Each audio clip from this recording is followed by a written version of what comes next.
국민의힘의 초선이죠. 김웅 의원이요. 오늘 당권 도전을 공식화했습니다. 발언 먼저 들어보시겠습니다. 우리는 보궐선거에서 60%가 넘는 지지율을 얻었습니다. 하지만 우리 당의 지지율은 그 절반에도 미치지 못합니다. 당의 변화는 당의 얼굴에서부터 시작합니다. 새로운 인물만이 새 시대의 희망을 담을 수 있습니다. 우리에게 주어진 유일한 승리 공식은 바로 변화입니다. 우리 당이 변해야 국민은 우리를 다시 믿어줍니다. 변화를 해야 승리할 수 있습니다. 대선 승리를 바라시면 저를 선택하십시오. 김웅과 함께 위대한 승리의 여정을 시작하십시오.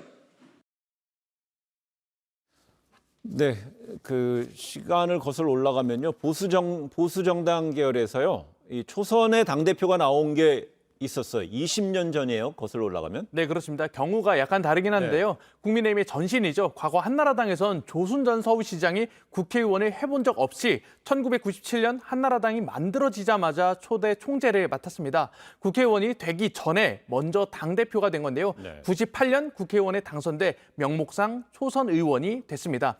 이회창 전 총재 역시 초선 의원이었습니다. 97년 대선에서 떨어진 뒤 98년 한나라당 총재가 됐는데요. 99년 보궐선거에서 당선돼 초선 의원 신분인 당대표가 됐습니다. 국민의힘 계열에서는 이후 초선 대표는 없는 상황인데요. 민주당에선 비교적 최근에 초선 당대표가 있었습니다.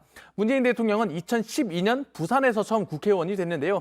2015년 초선 의원임에도 불구하고 당대표를 맡았죠. 안철수 의원도 2014년 초선 의원 신분으로 민주당의 공동대표를 맡은 적이 있습니다. 근데 지금 고승혁 기자 언급한 이렇게 쟁쟁한 정치적 인물들하고 지금 그 국민의힘에서 언급되는 초선들하고는 정말 이름만 타이틀만 초선이 다르잖아요. 무게감의 성격이. 그럼요. 체급이 아예 다르고 네. 지금 이제 말씀하셨던 초선들은 대권 주자로 분류됐던 인물들이었어요.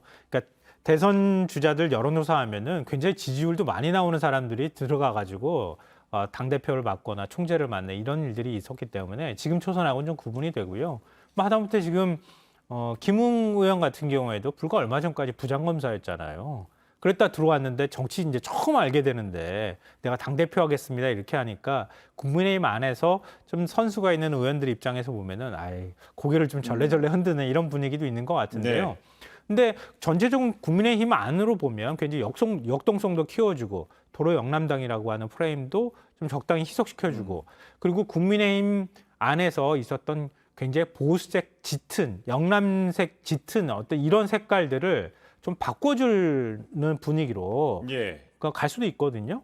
그러니까 지금 초선들이 만약에 재선한다, 삼선한다고 생각해 보십시오. 국민의힘은 다른 정당으로 바뀌지 않겠습니까? 그런 기대감들이 지금 모아지고 있는 것 같습니다. 뭐 지금 국민의힘에서는 초선 연합군, 뭐 초선 연대설 이런 얘기도 나오는데 그거랑 같이 움직이는 거론되는 것이 이준석 전 최고위원이에요.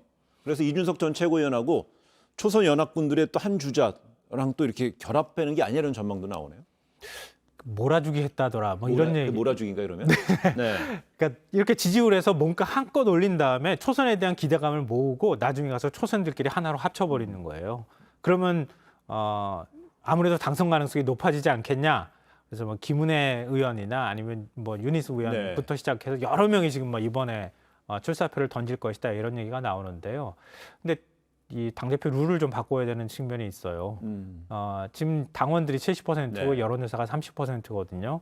근데 지금 나오는 얘기들은 전부 여론조사에 기반해서 일반 나오는 시민 국민들 참여하는 거니까요. 당원들은 또 그렇게 움직이지는 않거든요. 당권과 민심이 어느 정도 당신과 민심이 어느 정도 일치하느냐 이 굉장히 중요한 지점인데 만약에 일치시키기 위해서는 이렇게 돼버리면은 50대 50 정도는 가야 되는 거 아니냐 이런 얘기가 당내에선 나온다 그래요. 근데 당내 중진에서는 고개 절레절레 흔드는 것 같거든요. 근데 봐야 될 것 같습니다. 그러니까 지금 상황이 초선들이 중진들 상대로 해서 기선제압에는 일단 성공했다는 얘기가 나오는데 중진 의원들의 내공 무시할 수 없어요. 네, 그렇습니다. 네. 뭐 그 경륜이 중요하다 이런 얘기 계속 나오는데요. 일단 국민의힘 당대표에 도전한 오선 주호영 후보는 초선 의원들을 향해서 도전은 바람직하다 이렇게 평가하면서도 젊음이 문제를 잘 해결하는 건 아니다 이렇게 평가했습니다. 주 후보는 지난 1년간 원내대표를 지낸 저만이 공백 없이 대선 전국 때 퀵서비스가 가능하다며 경륜을 앞세웠는데요. 하지만 또 다른 당권 주자죠. 4선의 홍문표 후보는 주호영 후보를 향해 좀 쉬어야 한다. 욕심이 지나치다 이렇게 평가하기도 했습니다.